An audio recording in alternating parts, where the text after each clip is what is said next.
Bonjour Valérie. Alors, cette belle île de Tenerife, où est-elle située? Alors nous sommes à 3h30 de Paris en avion. L'archipel des Canaries est situé à 115 km à l'ouest des côtes du Maroc, dans l'océan Atlantique. Et c'est une île d'origine volcanique.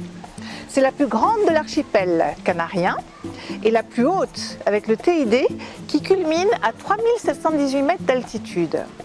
C'est l'île la plus étendue et la plus peuplée de la Macaronésie, la plus urbanisée et la plus cosmopolite. Une île très bien desservie par le transport aérien. Le réseau aérien maintenant s'est considérablement développé avec des charters et les compagnies aériennes en vol régulier comme Iberia, Air Europa.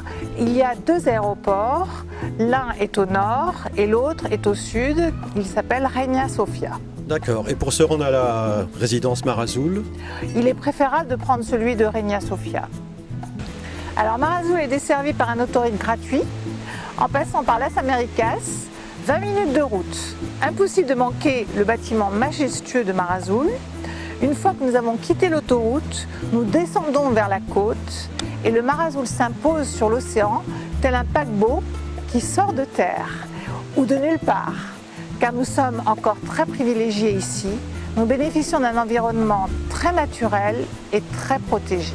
À Mar Azul, nous sommes accueillis avec une réception qui est ouverte 24 heures sur 24, une conciergerie trilingue, anglais, français, espagnol.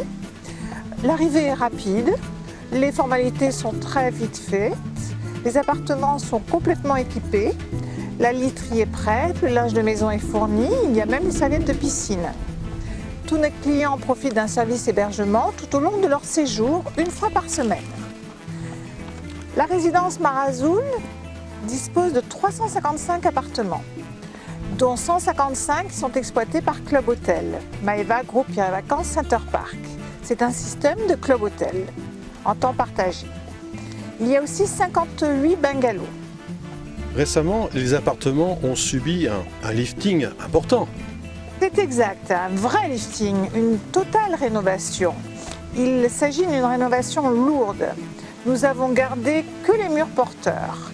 Les appartements ont une superficie de 98 mètres carrés, donc ils sont séparés en 2 types d'appartements. Des appartements 4 personnes, qu'on a baptisés des aubépines, et des appartements 6 personnes, baptisés les bruyères. Est-ce qu'ils ont tous la même exposition? Alors il y a des appartements exposition piscine et des appartements exposition Gomera. Y a-t-il des commerces au sein de la résidence?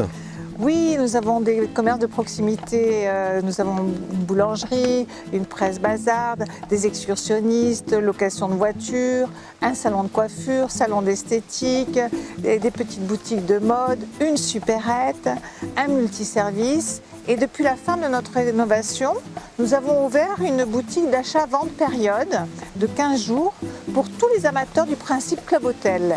Alors, soit le partage de l'appartement par plusieurs propriétaires, cela diminue les frais et rend possible à tout un chacun des vacances d'exception. Et quelles activités pratique-t-on à Mar Azul? Elles doivent être nombreuses. Alors, elles sont nombreuses évidemment. Il y a une équipe animation qui assure le matin le réveil musculaire, l'aquagym et en plus des activités sportives, des loisirs tels que la pétanque, tir-fléchette, les concours de Scrabble, le jeu de cartes. Mais surtout, il y a une activité qui prédomine à Mar Azul, c'est le farniente. Ça, on aime tous le faire. Alors, nous avons 2 piscines pour ce farniente, une piscine d'eau de mer au flipper et une piscine d'eau douce, qui est la piscine résidentielle, qui bénéficie, elle, d'un système Envirolight très performant.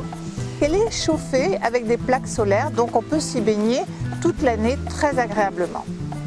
Alors, il y a aussi des randonneurs, des golfeurs, des passionnés de plongée sous-marine, évidemment une liste très grande d'activités à faire sur cette île. Nous avons par ailleurs le soir des activités avec nos animateurs du club, cinéma, karaoké, des cabarets, des tournois de bridge, de cartes, Donc une grande diversité d'activités en plus des restaurants. Alors la restauration à Marazou, nous avons 3 points de vente principaux. Le bar Oasis, qui est un bar à cocktails, bar à tapas, vente à emporter, ouvert tous les jours avec des animations en soirée. Nous avons le restaurant La Musevin, ouvert midi et soir aussi, avec des animations à son tour. Et le bar-restaurant Le Flipper, avec un chiringuito, où on s'y rend à midi, la plupart du temps, autour de la piscine. C'est un endroit très privilégié, où l'on peut déjeuner en paréo, autour de la piscine. Donc il y a une ambiance décontractée et c'est vraiment un lieu d'exception avec un microclimat formidable. On peut accéder à l'océan, il y a une magnifique vue sur l'océan et on peut y accéder avec le ponton. Il y a un escalier qui permet d'accéder à l'océan et qui permet de se baigner. Mais par contre, il faut y être très vigilant puisque l'océan est dangereux. Donc il faut toujours être accompagné pour se rendre au ponton et pour se baigner dans l'océan. Et la gastronomie sur l'île, c'est important aussi. La gastronomie est formidable, c'est vraiment l'endroit pour les gourmets incontournables.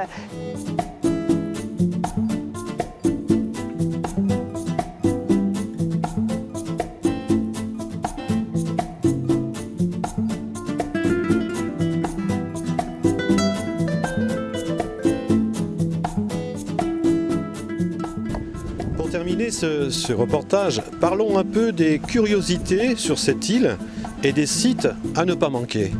Alors évidemment, ils sont nombreux, on ne va pas pouvoir tous les énumérer, mais on ne peut pas ne pas parler de la capitale, de Santa Cruz, qui est une magnifique capitale, le TID, qui est la montagne magnifique, le Masca, Los Gigantes, avec cette magnifique baie, Ico de los Vinos, le Dragonnier, Puerto de la Cruz, qui est l'ancienne capitale, Taganana.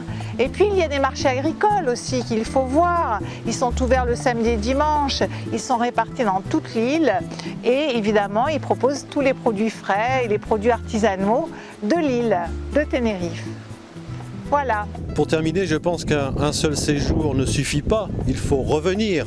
Il faut revenir parce qu'il y a tant à voir qu'à chaque fois on repart avec l'envie de se dire on reviendra.